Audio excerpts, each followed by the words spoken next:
नमस्कार, अमरावती खबर के न्यूज बुलेटिन में आपका स्वागत है। आइए पेश करते हैं आज के प्रमुख समाचार।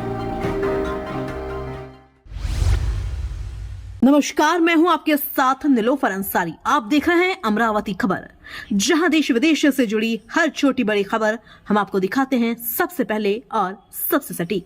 तो आइए शुरुआत करते हैं आज की बड़ी और अहम खबर से। भाषण नहीं, मुझे एक्शन चाहिए। अजित पवार की वो आखिरी दहाड़, अमरावती के लिए किया था ये वायदा। अमरावती में अजित पवार की वो आखिरी दहाड़, गुंडागर्दी को दी थी चेतावनी और बेलूरा एयरपोर्ट का किया था कायाकल्प। जाने उनके अंतिम भाषण की 5 बड़ी बातें। उप मुख्यमंत्री अजित पवार के असामयिक निधन से जिले में शोक की लहर फैल गई है। एक विकासशील, मजबूत और स्पष्टवादी नेतृत्व के रूप में वे अमरावती वासियों के दिलों में बसे थे।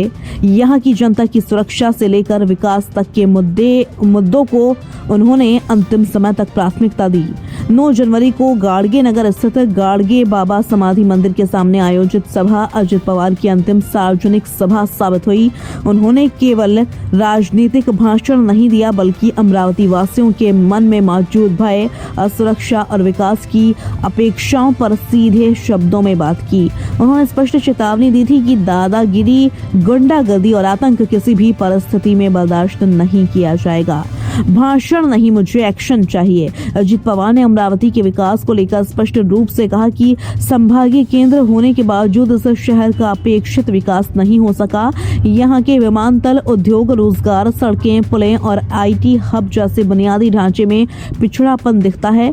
उन्होंने यह भी बताया कि मुझे काम करना पसंद है, सिर्फ भाषण नहीं, मुझे एक्शन चाहिए। इस सभा में उन्होंने अधिकारियों को जिम्मेदारी का एहसास कराया और अमरावती के विकास और सुरक्षा के लिए अपने समर्पण का भरोसा दिलाया था। उनके निधन के बाद यह शब्द अमरावती वासियों के कानों में गूंज रहे हैं। हर समय उनका साथ मिला। राणा विधायक रवि राणा तथा पूर्व सांसद नवनीत राणा ने पुरानी यादों को ताज़ा करते हुए कहा कि अजित पवार के मार्गदर्शन के साथ हर दम पूरा साथ मिला। उन्होंने भारी मन से श्रद्धांजलि देते हुए कहा कि उनके अचानक चले जाने की क्षतिपूर्ति नहीं हो सकती। संतों की भूमि, जातिवाद को स्थान नहीं। उन्होंने अपने भाषण में किसी भी राजनीतिक संबोधन की बजाय एक मंचे हुए ज्येष्ठ नेता के तौर पर विकास के मुद्दे को लेकर दमदार भाषण दिया था, जो आज सभी को याद दिला रहा है। उस समय चुनाव के दौरान जातिवाद को लेकर आरोप प्रत्यारोप जारी थे। उन्होंने कहा था कि यह संतों की भूमि है, जिन्होंने हरदम जातीय प्रेम भाव बनाए रखने की बात कही थी।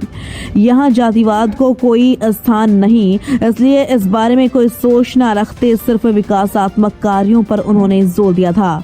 बेलूरा विमानतल का विकास। अमरावती स्थित बेलूरा विमानतल के उद्घाटन अवसर पर राज्य के मुख्यमंत्री देवेंद्र फडणवीस, उप मुख्यमंत्री एकनाथ शिंदे एवं अजित पवार, साथ ही पालक मंत्री चंद्रशेखर बावनकुले स्वयं विमान से बेलूरा विमानतल पहुंचे थे।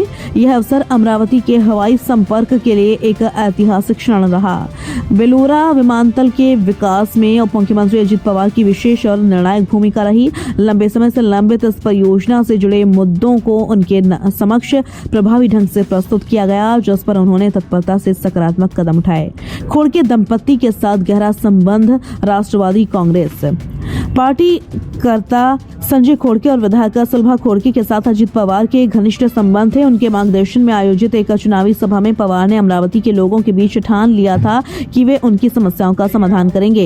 इस सभा ने न केवल अमरावती में राष्ट्रवादी कांग्रेस की ताकत और नेतृत्व को प्रदर्शित किया, बल्कि इसने अमरावती वासियों के दिलों में पवार परिवार के लिए एक गहरा विश्वास भी पैदा किया।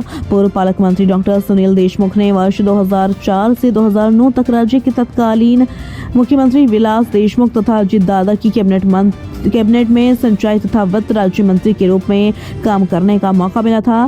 तब अजित पवार की कार्य करने की प्रभावशाली शैली, प्रशासनिक जानकारी, अधिकारियों पर वचक जैसे का अनुभव मिला, जिसका राजकीय जीवन में काफी फायदा मिला। उनका अचानक हादसे में इस तरह से चले जाना बहुत दुख है। फिलहाल के लिए इस खबर में इतना ही। देश विदेश से जुड़ी हर खबर सबसे पहले देखने के लिए हमारे चैनल को सब्सक्राइब करें और हम वीडियोस को लाइक व शेयर करना ना भूलें। नमस्कार।